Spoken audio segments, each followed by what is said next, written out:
തിരുക്കുടുംബത്തോട് ചേർന്നിരിക്കുന്ന ഏവർക്കും ഈശോമിശിഹായ്ക്ക് സ്തുതിയായിരിക്കട്ടെ.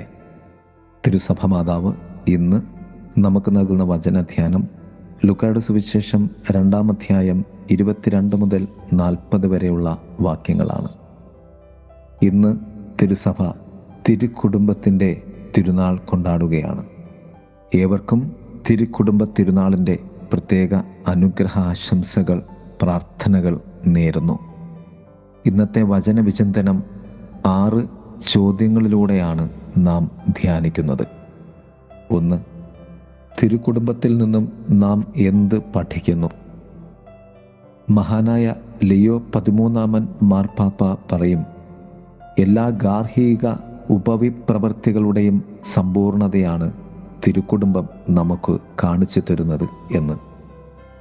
സ്നേഹത്തിൻ്റെയും ഉപവിപ്രവൃത്തിയുടെയും സ്വയം ത്യാഗത്തിൻ്റെയും ക്ഷമയുടെയും പരിശീലന കളരിയാണ് തിരുക്കുടുംബം നമുക്ക് കാണിച്ചു തരുന്നത്. 2. തിരുക്കുടുംബത്തിൻ്റെ സന്ദേശം എന്താണ്? വിശ്വസ്തതയുടെ മാതൃകയാണ് തിരുക്കുടുംബം. ദൈവത്തിൻ്റെ മഹത്വത്തിനും ദൈവപദ്ധതിയുടെ സാക്ഷാത്കാരത്തിനും വേണ്ടി തങ്ങൾക്കുള്ള ദൈവവിളിക്കൊത്ത് ജീവിക്കുക എന്നതാണ് തിരുക്കുടുംബം നമുക്ക് കാണിച്ചു തരുന്നത്.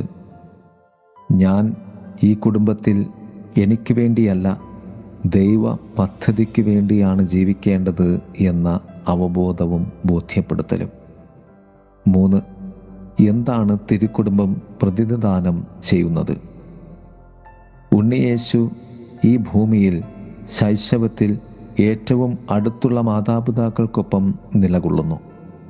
മാതാപിതാക്കളായ മാതാവും യൗസേപ്പിതാവും യേശുവിനായി നിലകൊള്ളുന്നു. യേശുവും മാതാപിതാക്കളും പരസ്പരം നിലനിന്നുകൊണ്ട് പിതാവായ ദൈവത്തിൻ്റെ പദ്ധതി പ്രകാരം ജീവിക്കുന്നു. 4. എന്താണ് തിരുക്കുടുംബം അഥവാ കുടുംബം ദൈവത്തിന് ഏറ്റവും പ്രാധാന്യമുള്ളതാകുന്നത്? ദൈവത്തിൻ്റെ സൃഷ്ടി കർമ്മത്തിലെ ഏറ്റവും മഹനീയമായ സൃഷ്ടിയാണ് കുടുംബം. വിവാഹവും മാതാപിതാക്കളുടെ ശുശ്രൂഷയും ദൈവത്തിൻ്റെ സ്വഭാവത്തെ വെളിവാക്കുന്നതാണ്. കുടുംബത്തിലൂടെ മനുഷ്യനെ ദൈവം സൃഷ്ടിക്കുന്നത് ദൈവസ്നേഹം അറിയാനും മറ്റുള്ളവരെ സ്നേഹിക്കാൻ പഠിപ്പിക്കാനും വേണ്ടിയാണ്. അതുകൊണ്ട് തന്നെ കുടുംബം എന്നത് ദൈവത്തിൻ്റെ സ്നേഹം അനുഭവിക്കുവാനും നൽകുവാനും ഉള്ള ഇടമാണ്. 5. തിരുക്കുടുംബത്തിൻ്റെ മാതൃക. മാതാവും യൗസേപ്പിതാവും ഉണ്ണിയേശുവും ദൈവപദ്ധതി പ്രകാരം ഐക്യപ്പെട്ടിരിക്കുന്നു. ദൈവത്തോടുള്ള സമ്പൂർണ്ണ സമർപ്പണത്താലും ഐക്യത്താലും പൂരിതവുമാണ്.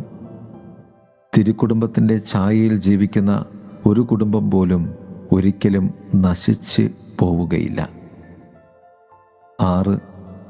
3 ഹൃദയങ്ങളുടെ ഐക്യമാണ് തിരുക്കുടുംബം. 1. കർത്താവിൻ്റെ തിരുഹൃദയം. 2. മാതാവിൻ്റെ വിമല ഹൃദയം. 3.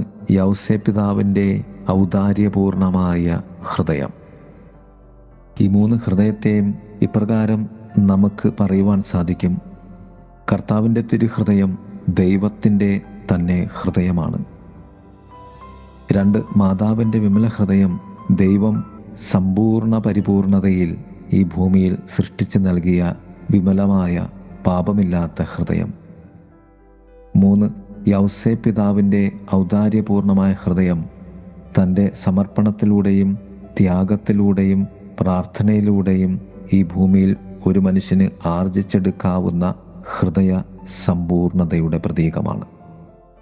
പ്രിയരെ, തിരുക്കുടുംബത്തിൻ്റെ ഈ തിരുനാളിൽ നമ്മുടെ ഹൃദയത്തെ തിരുക്കുടുംബത്തിലേക്ക് നൽകി, നമ്മുടെ കുടുംബത്തെ തിരുഹൃദയത്തിലേക്ക് നൽകി ദൈവ പദ്ധതി പ്രകാരം വിശുദ്ധീകരിക്കപ്പെടുവാനും വിശുദ്ധമായി ജീവിക്കുവാനും ദൈവത്തോട് നമുക്ക് പ്രാർത്ഥിക്കാം.